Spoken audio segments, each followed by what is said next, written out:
Okay.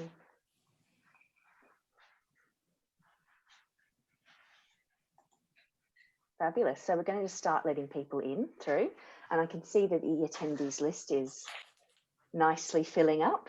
So thank you everyone for your prompt joining of us. We've got quite a few people joining us today, which is great. So hopefully everyone received their registration link from me. We'll just give this a couple more minutes or so for everybody to log in. So hopefully everyone on the panel's got a glass of water or a cup of tea to keep you going. I've got mine. I've actually got a 2-litre bottle. Can you see? Gosh. I'm trying to drink 2 litres a day. Okay, I've got the bar fully stocked in case we go. Yes. I'll be ordering from you after this, Brian. Yeah. Do you do Negronis? I can do, yes. Good. Yeah. Did anyone get the invite from Minotti? They're doing a webinar and they're sending out a Negroni pack. Oh, what a great idea. I love that. Send That's me really that fab. I do miss the in-person chance to, not of course the networking, but the treats that often come along with the Prosecco afterwards and the finger food. Minotti always do great food. They do great food, don't they? Food by Harriet. That's the company that makes it. Ah, it's always delicious. I remember we had a director's dinner there, didn't we? Yeah. Which was really good. Yeah. Fabulous. Is everyone quite involved in Decorex this year as well? Because that's a couple of weeks away. I see, Brian, you're doing a couple of things, aren't you? Yeah, doing a couple of talks there. Yeah, fab. So lots of avenues for people to sort of get engaged online, which is really good. Keep the conversation going and not be so isolated, because I know that that's you know, we're social animals, you know, especially interior designers. You're working with your clients all the time, so it is nice to actually still see people's faces and not be so sort of email logged. I've been Cool. on So site this morning. You know, I don't feel. I had one supplier come and see me, and I was like, "Oh, that was really nice." I'd sort of forgotten about that. Yeah. But I'm quite on site quite often, so I still feel part of a team. That's good. That's really good. So we, I think it's more people who perhaps are sole traders and work on their own. This is a really nice avenue for them to be able to get involved. Yeah. But also we released a news article yesterday on the BIID website about site visits and the new regulations. So everyone should check that out on our news page. And if to everyone who's attending today, if you're not part of our newsletter, please sign up for it as well. You don't have to be a member to get the newsletter, so it's really nice to stay engaged. And we're trying as best as we can to interpret the regulations that are coming through.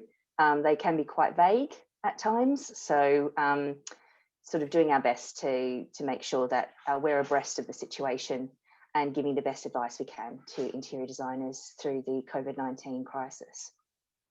So yeah.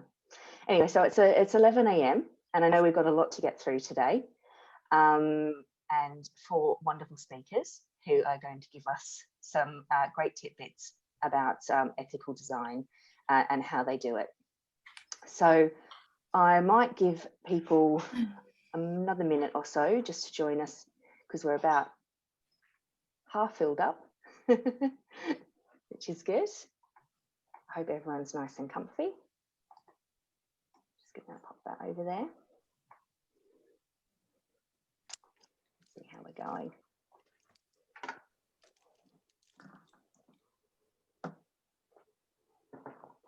Okay. All right, well, I might kick off just so that we're on time. So good morning, everyone. Welcome to our live BIID webinar series. We've done quite a few now, and we're going to continue to do them throughout the rest of the year into 2021 as well. My name's Hayley McLennan. I'm the Learning and Events Manager at the British Institute of Interior Design. And the focus today for our conversation, as you all know, will be on ethical luxury and how interior designers can change their practice to affect change, disrupt the industry, and still create beautiful, luxurious interiors. So some housekeeping before we start out. The webinar is expected to run for an hour, including questions from the Q&A at the end. So please use the chat box. I felt like a YouTube blogger then. The best view is speaker view. So please choose this as your option on screen. The webinar is being recorded and will be available to view on our Vimeo channel from tomorrow. And everyone who is registered will be emailed the link to view it. So I apologise in advance if we have any issues technically. Hopefully we have a clear connection throughout the broadcast. So now I'm going to introduce our speakers. We've got Dee Gibson, Harriet Forde, Henry Prideaux, and Brian Woulfe. Hi guys. Hello. So Dee Gibson is an award-winning residential interior designer and founder of Velvet Orange. She has nearly 2 decades of experience working with private residential clients. Her testimonials speak of beautiful, individual, functional designs and approachable working style, and her work showcases sumptuous, luxurious, tactile interiors, incorporating individual style relevant to each client. In 2017, Dee built luxury hotel Kalakunda House from scratch using an emotional design approach. Kalakunda House was built with a circular economy in mind and is a recent addition to the HIP Hotel collection, one of only 3 on the island. Hello, Dee. So moving on, Harriet is an experienced interior designer and founder of London-based practice Harriet Forde Design. Recognised for her work with commercial, hotel and residential clients, she is regularly commissioned to work on projects across the UK, continental Europe and the Middle East. Harriet is past president of the BIID and continues to play a key role in the strategic development of the Institute, working on the BIID Council. Harriet has over 3 decades experience in the field and is currently building her own house on mainland Greece. Henry established Henry Prideaux Interior Design in 2014 to provide a personalised interior design service for both private residential clients and commercial projects. Henry honed his skills within some of the industry's most recognised interior design practices and is proud to include Nikki Haslam's NH Design and the studio at Harrods in his professional repertoire. Henry strives to develop beautiful, original, bespoke design and has a great knowledge of different interior styles and understanding of space and proportion alongside a sense of good taste. And last but not least, Brian Woulfe founded multi-award-winning London interior design studio Designed by Woulfe. With over a decade's experience, he has overseen projects throughout Europe, the USA, and Asia Pacific regions, creating modern classic designs, reflecting his intrinsic understanding of the international property market. He's passionate about creating comfortable, luxurious, yet playful interiors. So welcome to you all, and thank you so much for taking the time to speak with us today. So to sort of kick off proceedings, I'd like to start off by asking, so how would you define ethical luxury? So according to encyclopedia.com, design ethics concern moral behaviour and responsible choices in the practice of design. It guides how designers work with clients, colleagues, and the end users of products, how they conduct the design process, how they determine the features of products, and how they assess the ethical significance or moral worth of the products that result from the activity of designing. So that's a big statement. How do you each interpret that? So shall I kick off, I guess? Go for it. I mean, that's a very chunky definition, isn't it? So I was thinking about this, and I think that definition for me covers quite a lot. But if you break it down into, I think there are 2 separate pieces to the whole point of ethical luxury. There's the ethical piece, which for me surrounds our approach in working styles and who we work with and all of that kind of thing. So the impact that we have on people and planet, I think that is sort of what for me defines ethics. Luxury is an interesting one. I know we're going to talk about this later, but I think it's relative. So what's luxurious for me, for example, may not be luxurious for someone else. And I know that I have a lot more than other people. But it's all about, again, you know, how we use those sort of extra bits of funds and money that we have for the things that make our lives more comfortable. So for me, ethical luxury means putting those pieces together, how I spend my money and how I impact people and planet. hopefully not negatively. And the cherry on the cake would be, you know, to be giving something back. I think that's an interesting point that Dee makes. For me, it's really dependent. Whilst we're all working for clients and want to sort of service them as best as possible, luxury really depends on what they see as luxury and how I can interpret that, as well as what I might see as luxury. To some people, that might be a garage with 10 cars. To other people, it might be lots of time with their family. And how do you interpret that into a design that then looks good? Because after all, that's why they've come to an interior designer. And in the background, whatever we're doing, however we're designing, we just want to make sure that we're doing it the best way possible, whether that's for the people who are manufacturing the goods or, you know, the actual raw materials that we're using. I think just to add to what Dee and Henry have said, I think it's probably one of the first things we need to start doing when we're taking client briefs from clients, is to define what luxury is to them, and to define what they understand as or ethical luxury being as well, and helping them to understand that at the outset so that it can impact on the choices we make or the presentations we make to our clients. I think there's also another element to luxury, which is in the commercial markets, you know, you've got to cover a lot of bases. You're not individualizing, say in a hotel. You've got to capture a lot of different ideas about what luxury is, and balance that with a much more commercial view than you might have in a residential property. Yeah, absolutely. So we find a lot of the time that people judge a design success using aesthetic and social media likes rather than regarding ethics. Is it possible for a designer to choose ethics over aesthetics?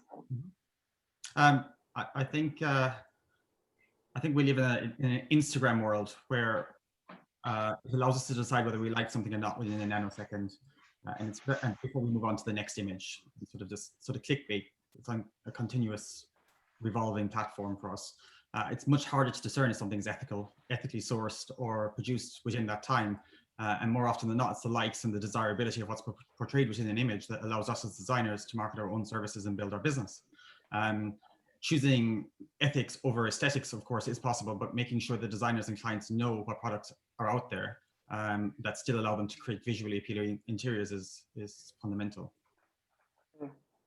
I mean, I'd second that in a way. I think a project still has to look good. After all, as Brian said, we're sort of selling our services, and a picture gives you that immediate example of what we can do.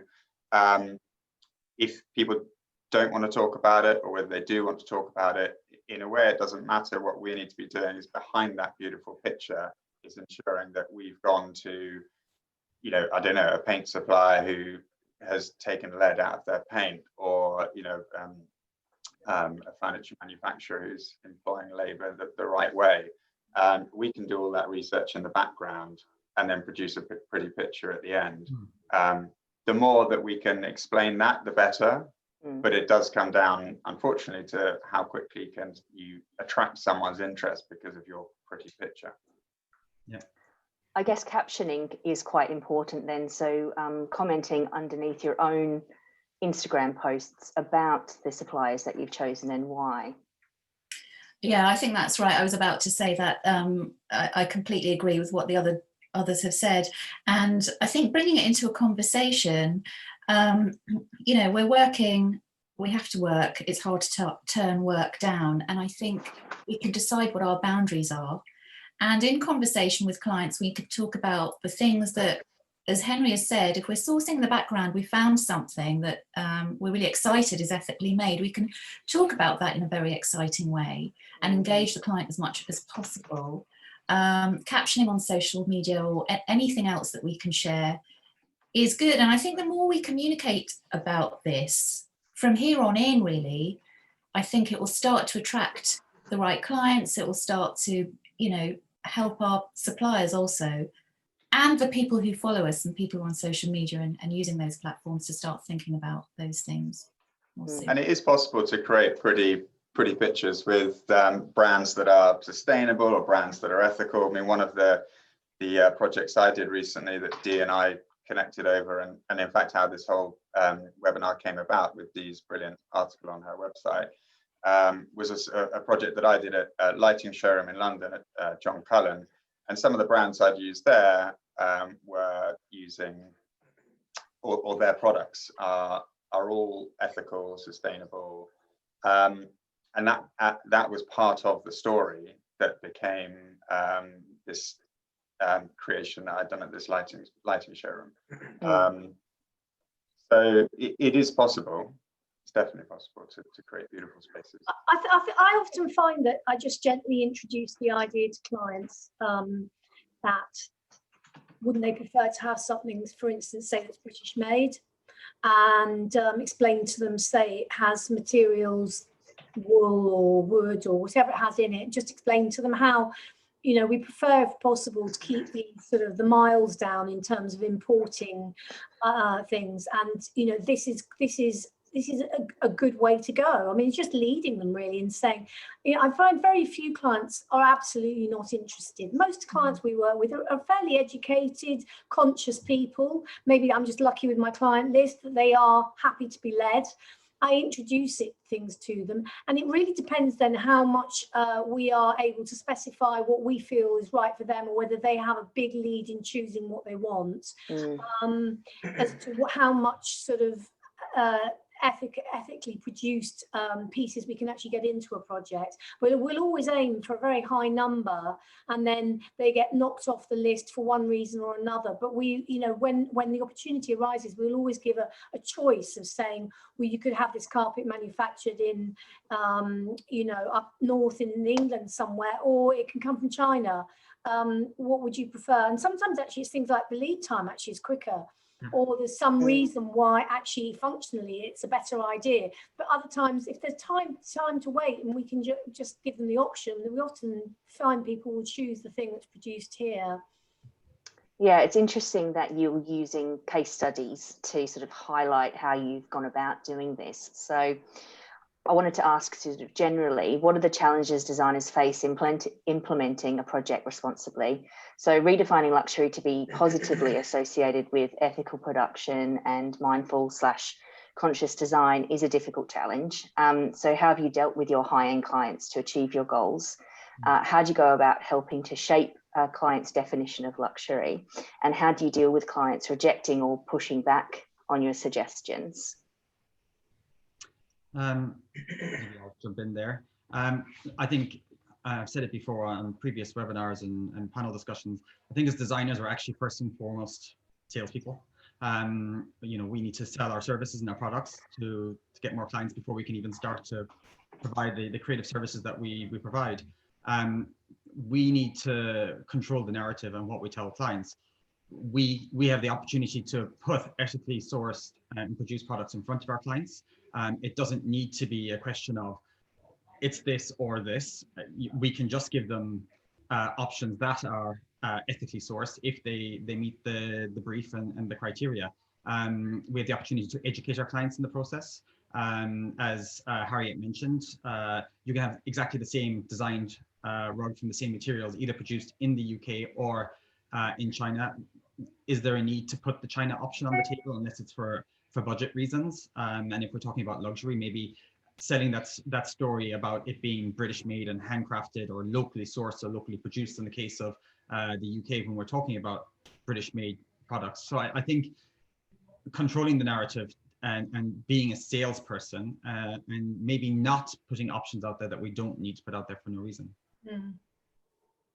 Yeah, I agree. And I have been in a situation where I've had a couple of clients who've gone for a cheaper version, or a sort of cheap looky-likey version, I suppose, of something that's really well made. And the first time I kind of pushed back, I was quite nervous because whilst we can lead the conversation at the end of the day, you know, we've been commissioned by the client. But actually, I'm a lot braver now to say I'm really not comfortable with that for these reasons, and try to, you know, bring them back to a different alternative, and also just try and talk about, well, maybe don't buy that and spend spend the same money, but perhaps on, you know, less options? Because I think one of the challenges can be price, timing, you know, availability, or maybe even the options that we have available to us in the marketplace, which hopefully will change. But I think the timing issue is something that's interesting, actually, because a lot of people want a quick solution. And if that means cheap or unsustainable or unethical, then I think we need to start thinking about how we, as Brian says, change the narrative around that.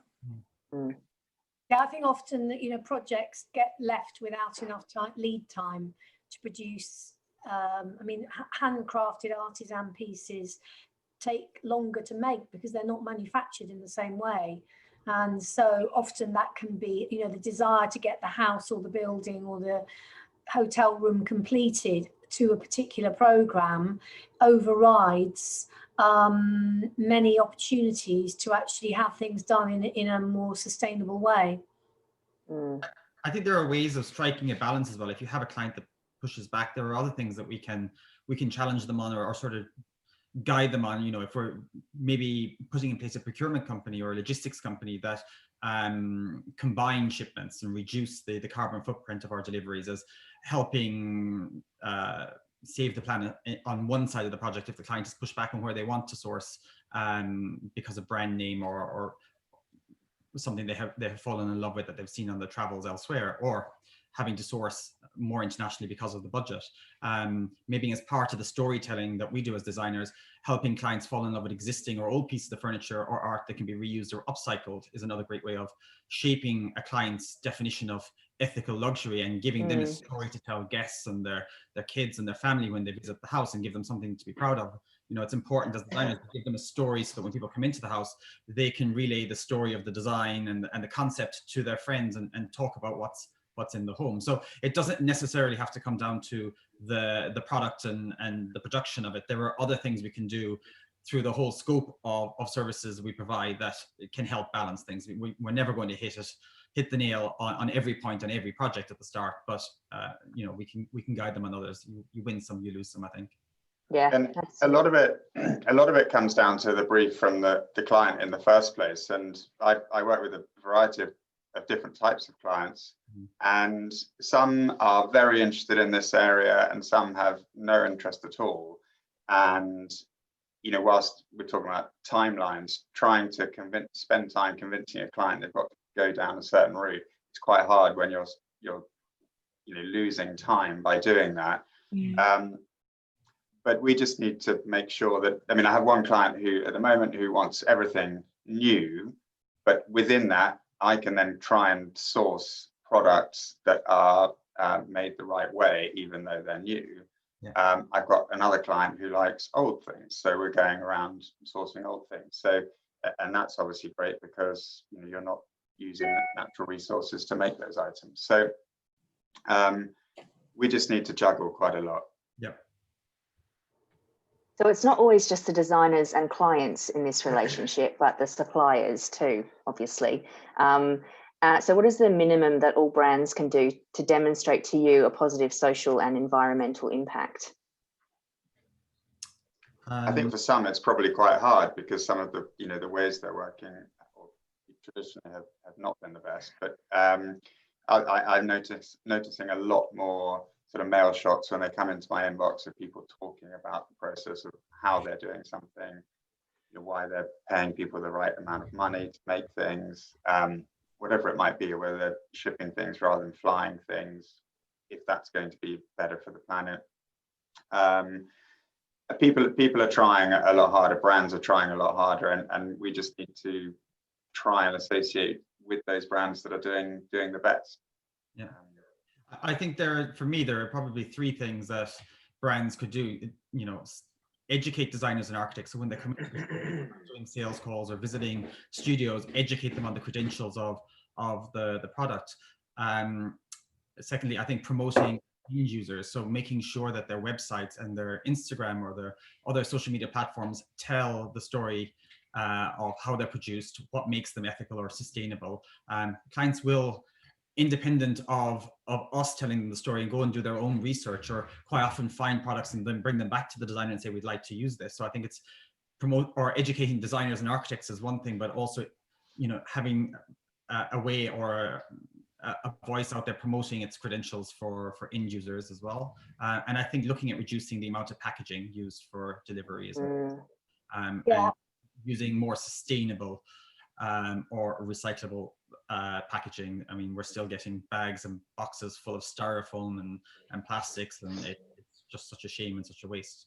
And that's really annoying, because they might have done the whole process really well up to that final point, and then that's the point where we see it. We don't necessarily see the process before, even though we're told about it, we believe in that story. When the actual product comes, it's got to be protected. The last thing you want to do after spending 12 weeks waiting for something is send it back because it's got a scratch. But when it's completely covered in plastic and styrofoam, all those little chips or whatever they are. How do you ship a lampshade without getting it bashed? Well, I've seen new methods of holding them in a box that's just cardboard, so that's good. That particular brand, also when they're shipping large lamps, they're completely encased in solid polystyrene. So, you know, on the one hand, there's great things. On the other hand, there's improvement needed. Yeah, I think it's really noticeable, the packaging thing, because I'm doing a lot of procurement at the moment. And one of the things I do is ask the supplier often to install the product and take away the packaging. And that's because actually, if we then have to actually remove all of that packaging at the end of the job, it can be a real problem, unless there's a contractor still on site with the skip and we share a bit of cost and we shove all of our stuff in the skip. Actually managing how to recycle all of this stuff through the client's postcode or through bringing it back to the office and recycling it here, which is a complete nightmare. You know, actually it takes hours to sort out, and who wants to, you know, where does the cost for sorting that out come from? And to be honest, I don't feel necessarily when I ask a supplier to take away their rubbish that they're going to dispose of it. I can't be sure that they're going to dispose of it ethically or properly either, but it is a really big problem. And I think one of my pet hates is on the electronic side, especially with kitchen appliances, and you receive 20 manuals for every appliance in different languages. I just don't see the need for it anymore. Everybody has access to the internet. You download the manuals in the language that you require. Printing this volume of documentation to ship with each and every oven, microwave, warming drawer, fridge, freezer, and if you're installing 4 ovens into a kitchen, you've got 4 times the same manuals.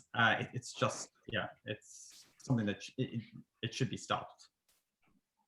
Yeah, it seems quite antiquated, doesn't it? So it's not sort of like suppliers aren't keeping up with the client demand in that respect, because I know I hate receiving lots of paperwork, that's for sure, especially with it's so easy to access online. Available for a download online. Yeah, exactly. Yeah, So it's interesting, isn't it, how to manage the client's O&M manuals. So, you know, at the end, it's now going to be just a list of hyperlinks instead of being a sort of crate of booklets and pamphlets telling you what to do, what not to do. That nobody ever reads. That nobody ever reads, exactly. Exactly. I know that you as designers as well are going increasingly digital for your own libraries too. So it makes sense for it to also reflect the client's end user manuals. Yeah. Moving on from that, how do you investigate your suppliers for their commitment to ensuring that their practice is ethical and sustainable, and that they have clear policies concerning things such as modern slavery, anti-bribery, and their supply chains and things like their packaging and transport? So how do you actually investigate that, and what do you ask them?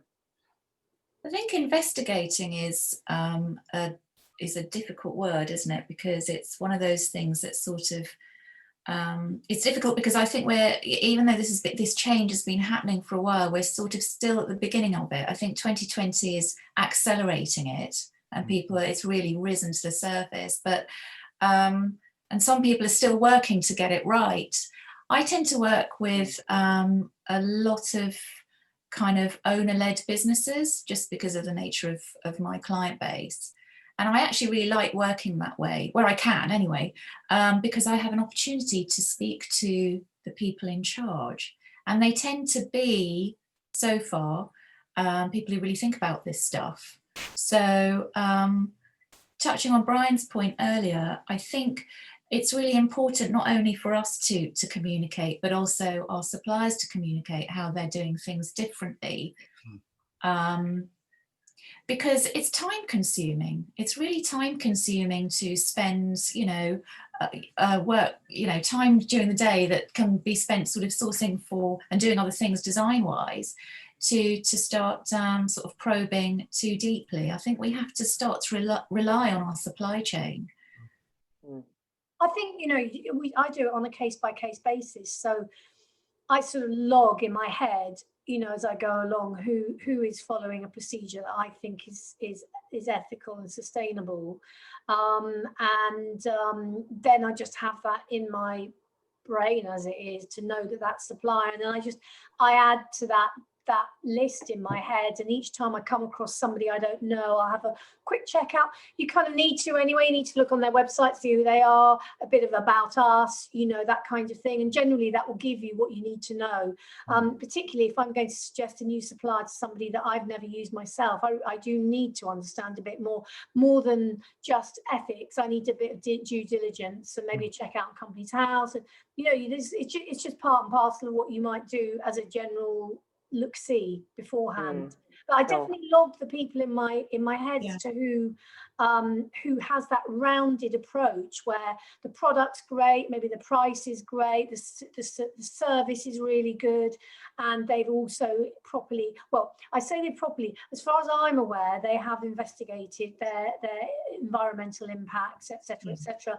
And this is a whole other thing, is what they say, what they do. Do they walk the talk? And that's a whole other mindful. There's a lot of greenwashing out there, isn't there? Greenwash is going on. I mean, that is a whole, taking it to another level. And there are interior designers who do specialize in that.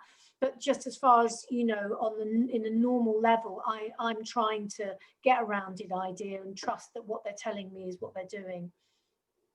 Coming back to one of the things that Harriet just mentioned there, was that we rely on our suppliers so heavily to ensure that our projects get delivered properly, and we've all been doing this for many years now, and there are some that we've been working with for a long time, and we know that they can deliver for us. To then start using new suppliers who we don't know can actually deliver a project is quite tricky, as much as we want to try and use suppliers who are providing, it might not be the right service, but it might be the right product. So we're always sort of, I think, juggling and balancing who the best fit is for every different project.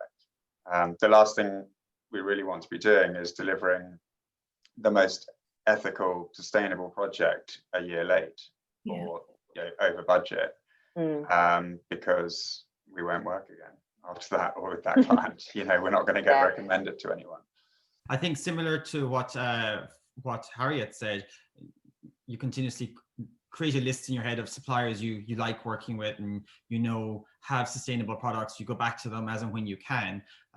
Beyond that, I'm afraid I'm guilty of not asking the right questions or not investigating what other options are out there. And I think I need to force myself going forward to ask questions and have a conversation with the suppliers and my account managers to say, where is the shipping from, and where did you source the wood tops for the beautiful British made dining table? It's great saying it was produced or locally produced, but where's the product been, or the materials being sourced from? And I think I need to educate myself or change the way that I have conversations, and I wouldn't call it investigate, but I think it's expanding on the conversations that I would be having already, and adding some key questions in just to clarify some of the points, so that when I'm going back to my clients, if I have clients that decide to bring up sustainability in a conversation, or ethical luxury or ethics in design, that I am prepped and ready to answer those questions, or that I can bring them up as a way of underpinning my reasons or my decisions to suggest certain brands. I was in an ironmongery store the other day buying cabinet knobs. I needed about 20 or so for this piece of joinery. And I had two options in front of me. One was the UK made up in the north somewhere, and they were about £45 each for a little cabinet knob. And then what they called the import version, which was very, very similar, which was about £6.50. And it's a real dilemma. I would love to use the UK made one. Yeah. I know it will be nicer, it will feel better, it won't look any different. And then it comes down to what the client wants to pay. Do they want to spend what, £900, or do they want to spend £100 just on cabinet knobs? It's really difficult. And when you then multiply that around the rest of the project, it becomes it becomes quite a difficult conversation when the price starts to escalate. And I find price actually more than time is the hardest way of justifying all of this and balancing everything. And I guess as a designer, you probably have to make the decision, or we have to make the decision of, well, is this a battle we want to choose? Because the carbon footprint of shipping those small knobs is probably smaller than if we have to sacrifice a larger object and source that more internationally. So I guess it's working out where we can push the client and the budget, and value engineering the ethical purchases as much as the rest of the project. We went with the smaller knobs in the end, but it wasn't, ultimately it wasn't my end choice. But then in other areas we've gone for much better sources for rugs, for example. One of the brands I use, Jennifer Manners, she's one of the BIID recommended suppliers. She does this great set of rugs at the moment, which are made from plastic bottles that feel like a silk rug. So I've had good success with them. I've had clients go to her or come with me to her because they like these sort of silk effect rugs, but they don't like the way silkworms die in the process of making a silk rug. So these plastic bottle rugs are fantastic. I think they include about 1,500 bottles per rug that otherwise would go to landfill. So that's great. They are made in Nepal, then they're shipped over. So maybe that side, we need to look at. But then you've got to balance it against the fact that you are actually, hopefully they are not using child labour, but they are using labour in Nepal responsibly. So you're giving work out there who it might be taken away from the silk weaving of hand knotted rugs, so you're giving them something else to weave instead. So it's a very difficult balancing act, and I think there's no right answer necessarily. And I think we're missing a lot of information from a lot of suppliers. I haven't used this particular rug supplier, this product, and it's not a question directed at this particular product, but questions that come to mind are, we're recycling plastic, but then what chemicals we're using to bleach it and dye it, and what are we doing on the other side, and is it actually as sustainable as it looks on paper, and is that supplier providing all of the information through the whole journey to show that it's not just the recycled bottles and we're not using silkworms, but it's hitting the credentials across the whole journey of its yeah, I think it's really important, because there was there was an argument about when the whole thing about plastics, reducing plastics was coming into the general consciousness, and I heard a very convincing speaker talk about the fact that we actually need plastic, because if you don't use plastic to transport degradable products like fruit or whatever in transit, we already lose a huge amount in transit, but you use a massive more extra amount in transit without using plastic. So there is that thing where actually using the product that's been demonized is actually, in the grand scheme of things, okay, but it's just that it's very difficult to see where the checks and balances lie, and we're not all it's an ongoing developing process. It's not static. So I think the answer is you just do the best you can, really. Yeah, and technology also has to catch up too, doesn't it, to the demands, and there are going to be offsets against ethical choices. And I think that's quite understood by everybody, but it's just trying to make the right decisions as best as you can. So thinking outside supplier relationships and guiding clients to think sustainably, how are you injecting sustainability into your own practices? So are you thinking greener, for example, by, as we said before, going paper free? Have you input any sustainability policies in place at your studios for you and your staff? I'm quite big on recycling, repurposing, using vintage furniture whenever I can. That just tends to be my style, and blending it with new pieces where I can. And I think a lot of my clients so far have been really up for that. And I think it's a really beautiful way of bringing into the story provenance and making sure that things that, you know, I've actually had a number of clients where I've done some really beautiful, quite big budget projects, and the client has said to me, God, I hate those bedside tables, for example. She had these two beautiful Roche Babois bedside tables, and she was ready to skip them. And we, you know, worked on the scheme and we used them elsewhere, and she absolutely fell in love with them. You know, she fell in love with them. I mean, she bought them. And I think that's an interesting way of being a designer and thinking about, one of the guys was saying it earlier, you don't have to throw everything out, you know, you don't throw the baby out with the bathwater. It's kind of, there are some pieces that you can incorporate into a scheme that will be high-end luxury. And yeah, I'm sort of trying to do as much of that as possible where I can.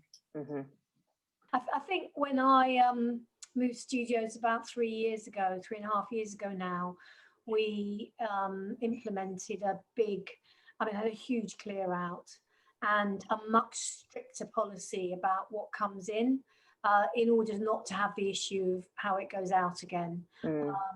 We stopped getting pattern books from suppliers and only get samples now. So you can see in my boxes behind me, you know, we just stopped the volume, actually was what we stopped. Obviously, because so much more is digital now, it's all digital. I mean, my need for lever arch files has reduced down hugely. We just have so little actual paper that goes anywhere. Everything, you know, got notes from the meeting here, everything gets double-sided printed. If it's not, it goes into the recycling box, so it's ready for sketching, for doing little drawings and hand sketches. You know, I have a specific service that comes and picks up our recycling, so I know it's a business recycling thing, so it gets recycled properly. You know, I reuse all the cardboard boxes of stuff that gets delivered. I reuse all the packaging, all the bubble wrap, etc., etc. All that stuff that just comes gets reused again. Okay, it goes off to be somebody else's issue to get rid of, but at least it gets used again and again and again. So that's sort of our very basic policies in terms of how things are run here. I think one of the things that I've stopped doing is ordering samples unnecessarily. So sort of pinching myself, do I really need this sample? I went through all of my fabric sample boxes and realized I had hundreds, if not thousands, of samples that I've never used or would never use in any of the schemes that I'm developing at the moment. And I have, they're all actually sitting in the corridor boxed up. I have boxes and boxes of samples to send back to suppliers so that they can go through them, see what's still relevant and in use, and discard what's no longer available, but also repurpose them and give the samples to other people that they need them, because you know, they're just sitting here. I've sent my samples off to old samples off to schools, to companies that do want them for patchworking. Always never throw anything like that out. It always gets sent out to somebody else that might be able to make use of it. One of the things that I've started doing, this sort of pile here of rolls of fabric, that would have gone to landfill, which are offcuts. You know, it's like 0.5 meter, 1 meter from large orders for a sofa or curtains, whatever it might be, that would have gone to landfill unless I said to the suppliers, can you just hold all of my stuff and I'll come and get it. And I brought it back here. I haven't decided what to do with it yet, but you know, they will go on something else, cushions or small. Yeah, I have a pile of those as well, and what we do is we try and reuse, so we use up the fabrics on, say, backs of cushions, or even onto cushions. We've got extra fabric. We have done a thing where I had all the samples made up into cushions, or the leftovers rather, the offcuts made up into cushions, and then we did a sale for charity and got rid of a load like that way. So always never throwing away the fabric, but always sending it off to or try and reusing it. I mean, with a client, I'll just say to them, you can have it, you know, like, you just pay the charge for actually having the cushion made up, but this is extra over fabric, and you can have it, and they see it as a gift. It works well to reuse it, and everyone's happy. And I'm walking more. Yes, walking more. Not using Uber. Trying to use trains less, buses less.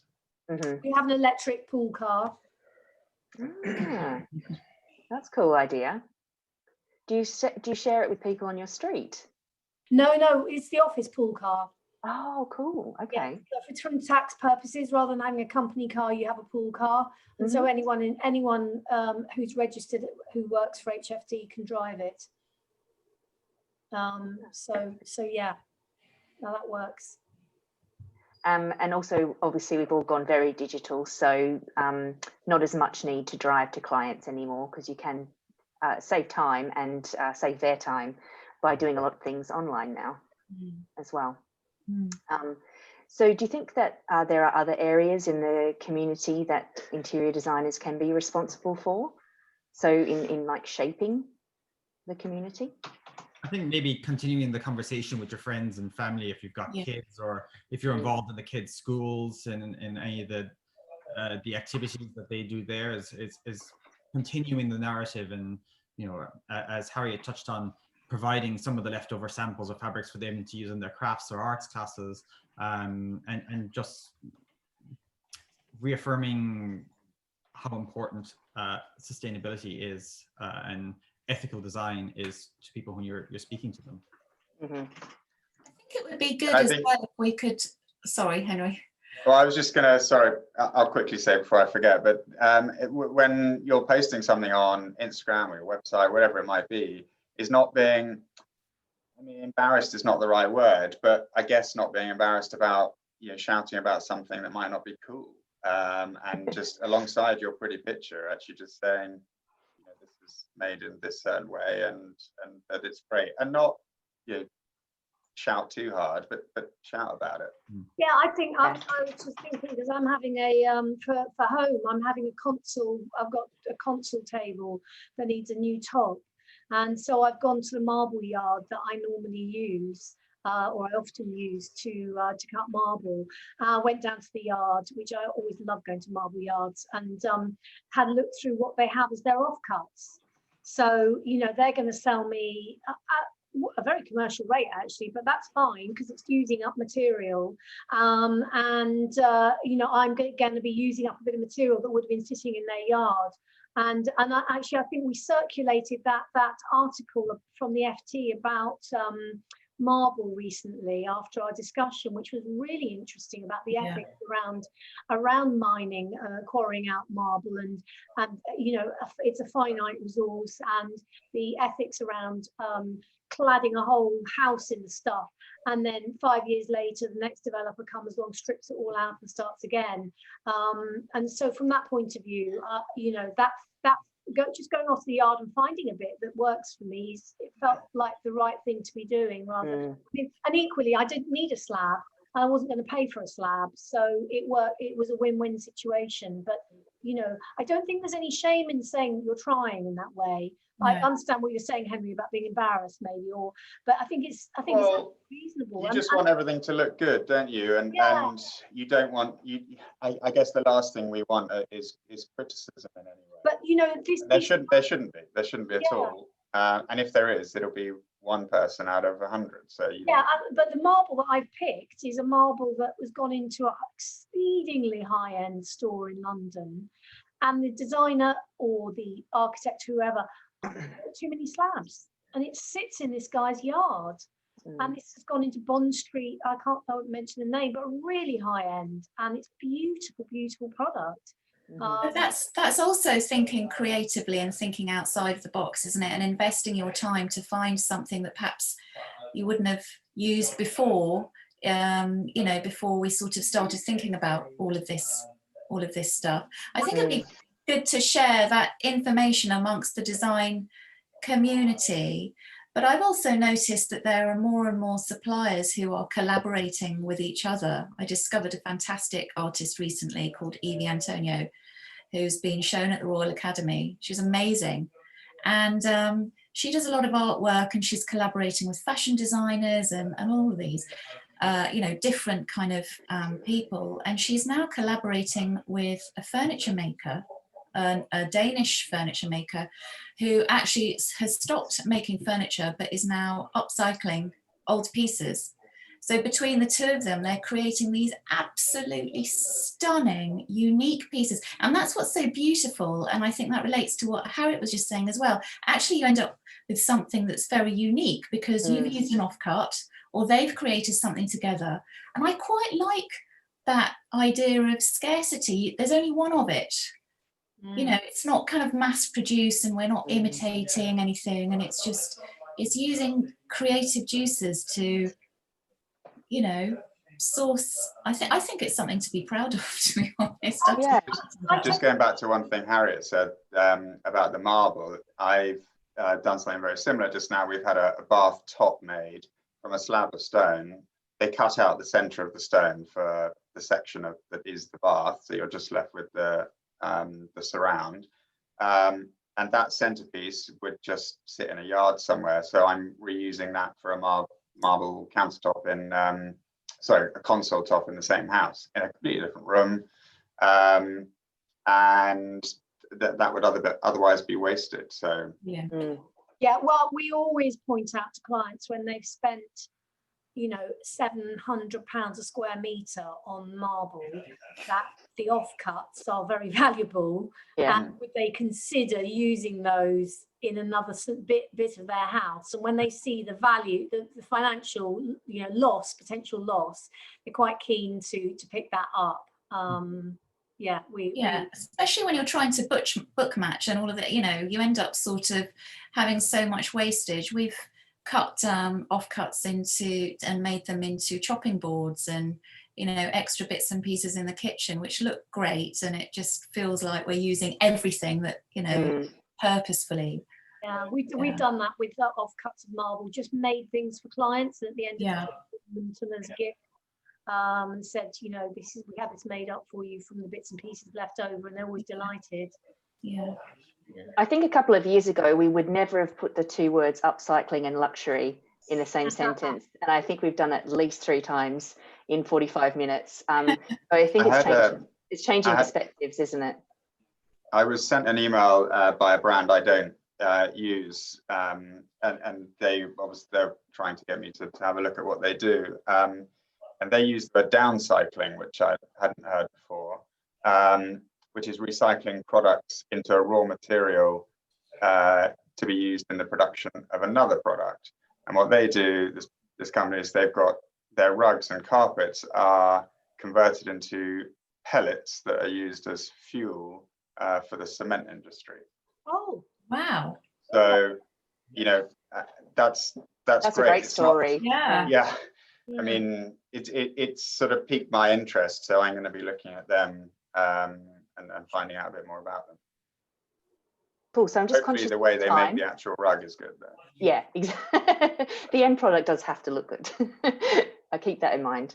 It would be great. Just one point whilst we're on that, just so we don't lose it. I don't know if the BIID, I know the BIID is collating some kind of list somewhere around this stuff, but it would be wonderful to have a resource that, you know, lists all of these amazing things that, you know, all of the supplies that everyone else has mentioned here, so that we know that we can go if there's an opportunity to support those businesses. Yeah, exactly.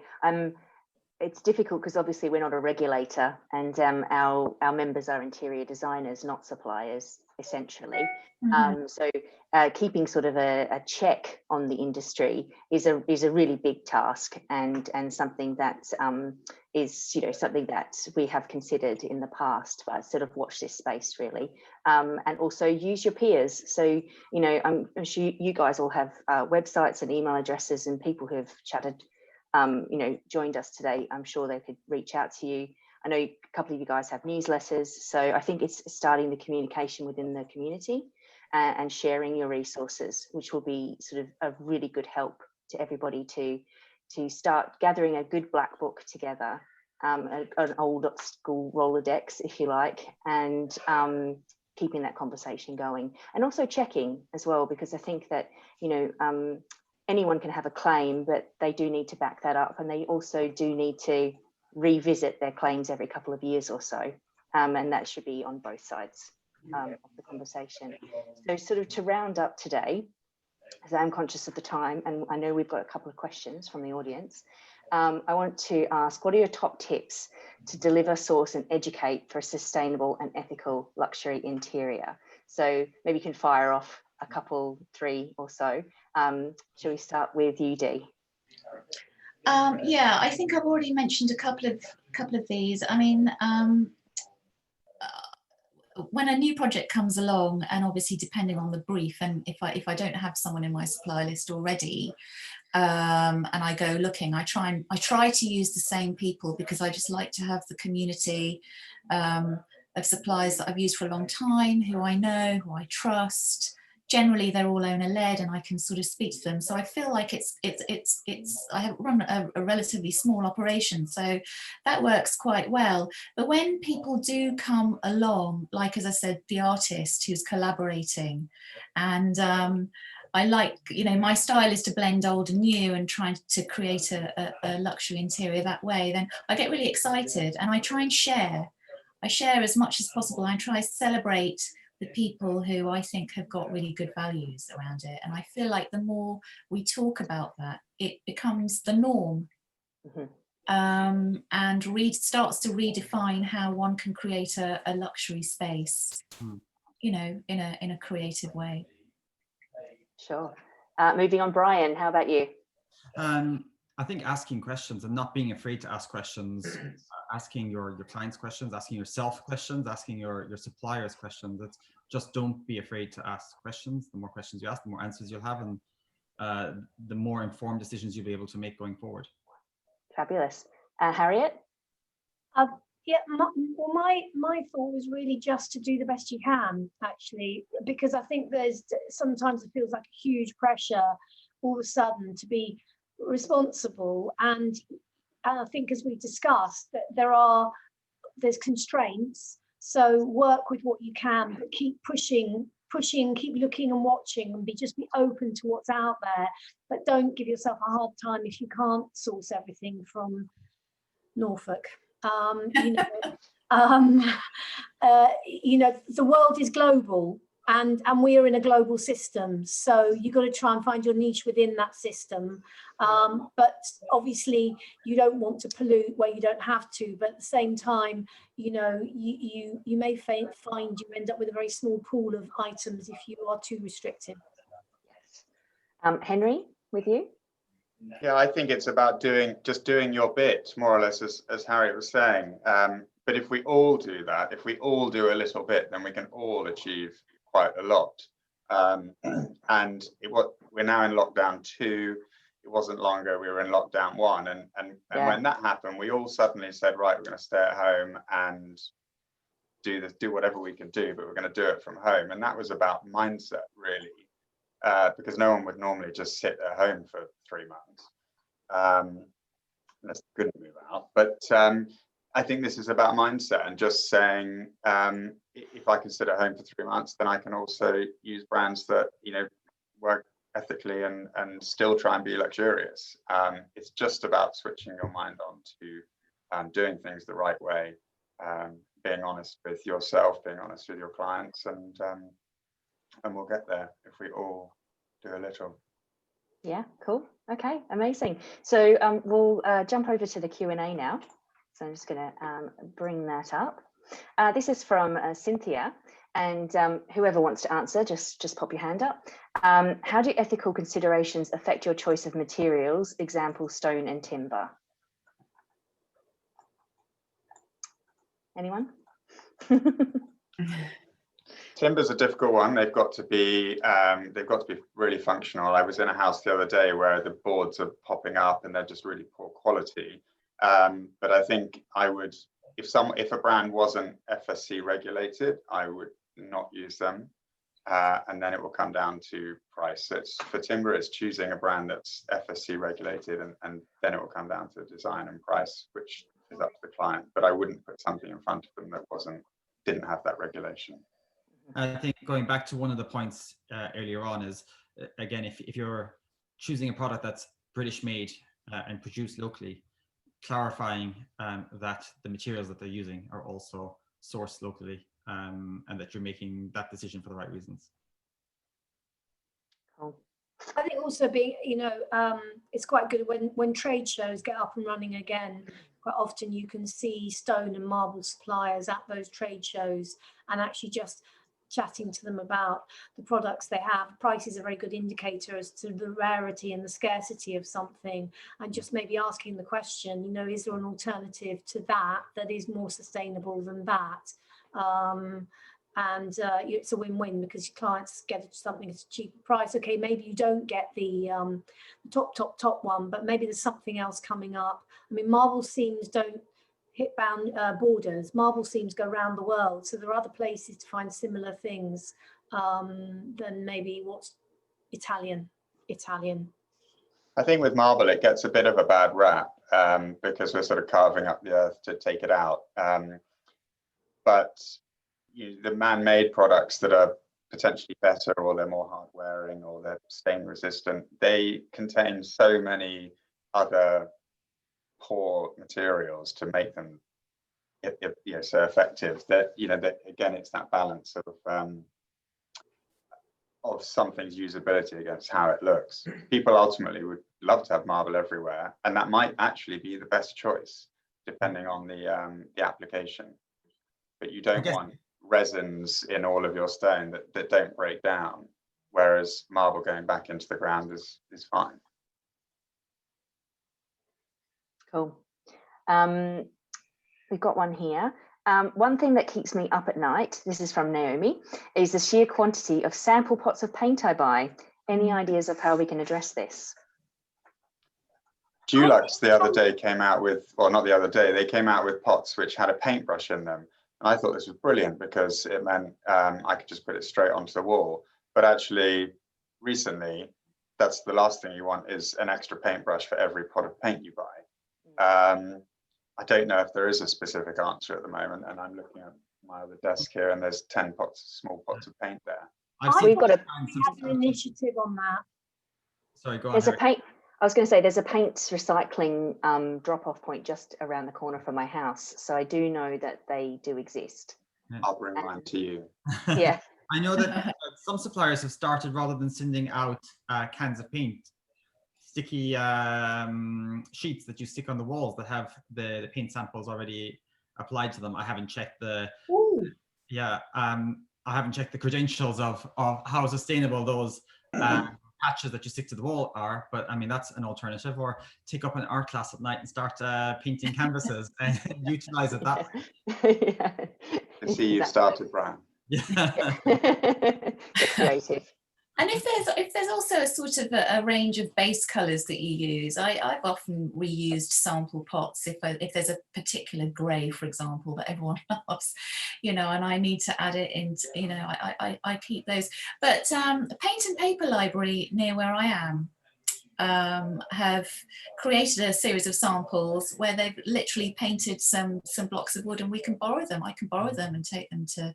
It's not, it's not always possible. You've got to do your best, but making the sometimes you do need to see it on the wall. You need to see it on the plaster. On the plaster, it's different on plaster than wood, and you need to see it in different lights and different locations, different times of the day. They are essential, but there will be a better way. I think it's coming, because as Brian said, that there is that brand that are having these large sticky things you can put on the wall.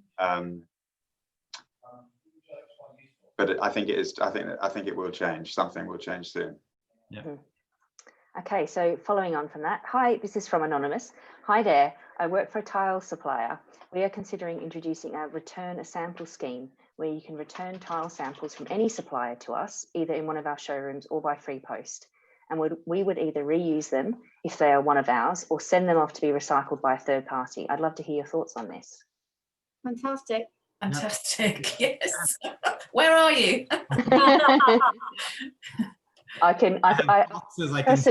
That person email me and I'll send it around to the group. Be inundated with tiles. Yeah. Sitting in the boot of my car as we speak. It'll be a very expensive free post, or Yeah. tiles are rather heavy.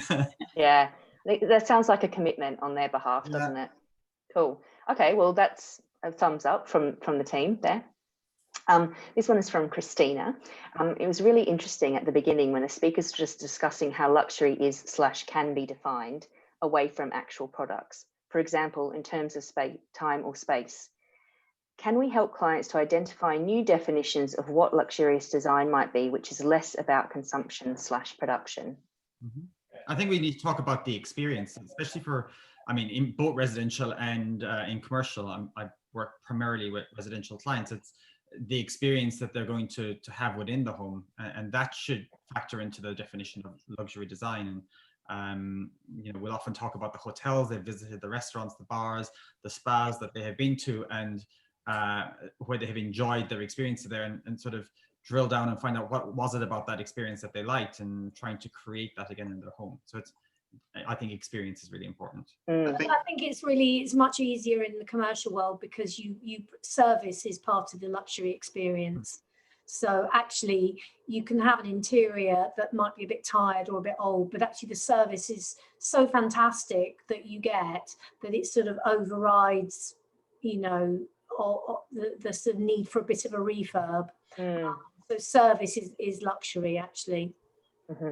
I think the problem is that the word luxury has just been sort of overused, and every tower block in the outskirts of town that you see going up is luxury apartments. They all have very, very similar throwaway design that it's sort of really disheartening. And it would be great to get away from that throwaway culture, really. And I don't want to see another luxury tower block, because the likelihood is they're not luxury. But again, just because it's within the M25, yeah, it depends what you define as luxury. And Dee's Hotel, for example, is about the experience, and I think that's becoming more about what people want. It's not about. I mean, everyone wants a nice watch, they want a nice car, but they don't need 10. And it's more about time and experience. Yeah, I would agree with the experiential side of things. I had the time luxury of sort of building it, you know, to spec. But what I found, just as an interesting point, is that it is very simple, and time slows down when you go out there. We have technology, but it's not super high tech, and actually people really enjoy that. And I think we can recreate that in people's homes. And I think the question was about how can we help our clients sort of redefine this, and every client is obviously so different. The developers who are throwing things, I'm not saying every developer is like this, but when you're sort of developing or creating something for an imagined person, it's quite hard.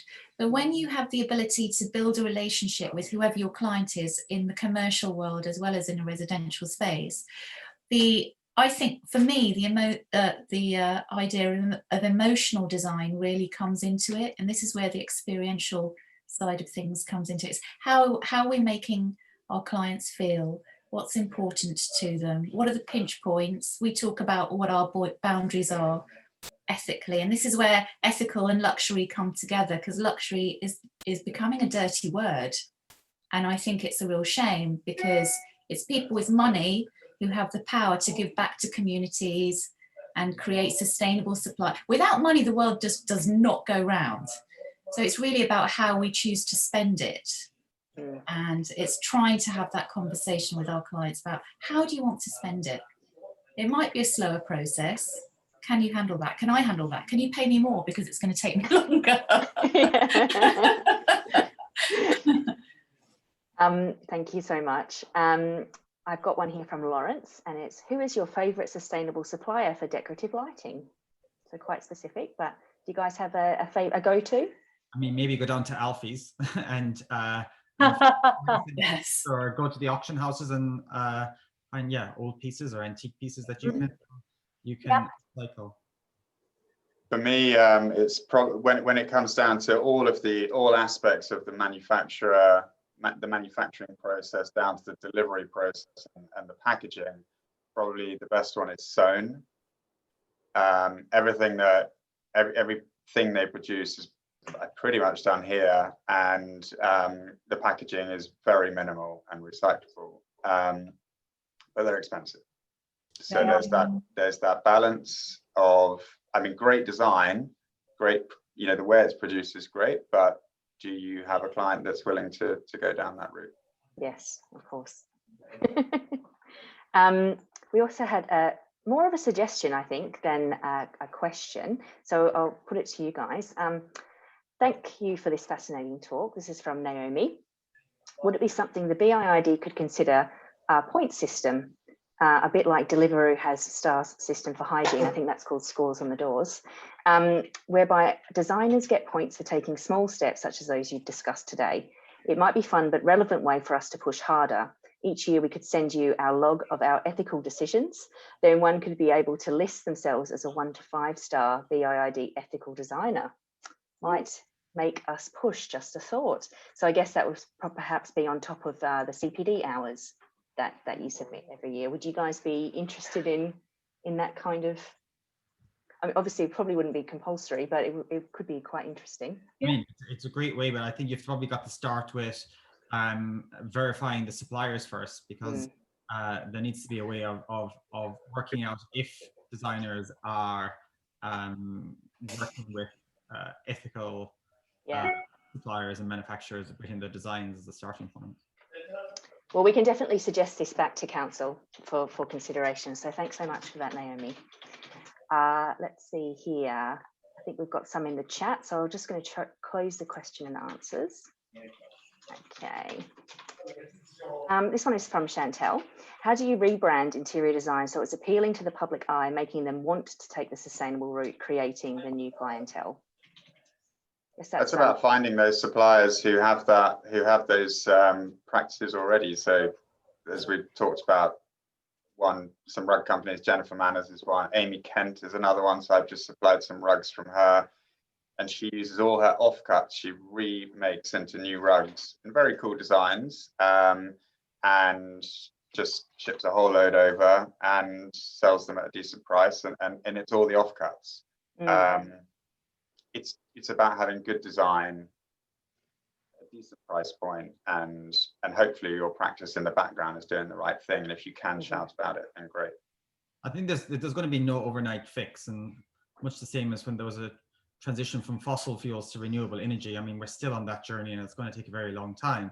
But it's having the discussions and discussing it in-house with suppliers, with your clients, to try and move it forward. But I don't think it's a case of rebranding interior design. I don't think we can't do that overnight.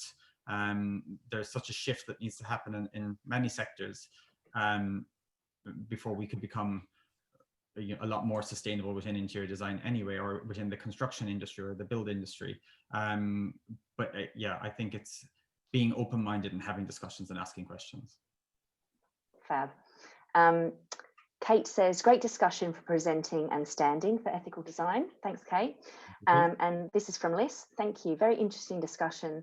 The lesson for me is redefining luxury, making it an experience of ethics and sustainability. So that's a really lovely comment as well. Wonderful. Thank you so much, everyone.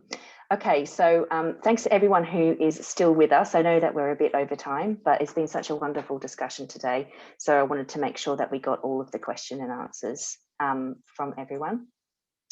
Thank you to our panelists so much for taking the time out today to have a chat with us.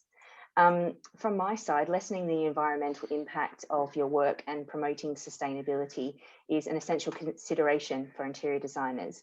And the BIID are here to support designers in achieving this by expanding on this clause in our updated code of conduct, which is due to be launched next year, TBC. So that will be really exciting.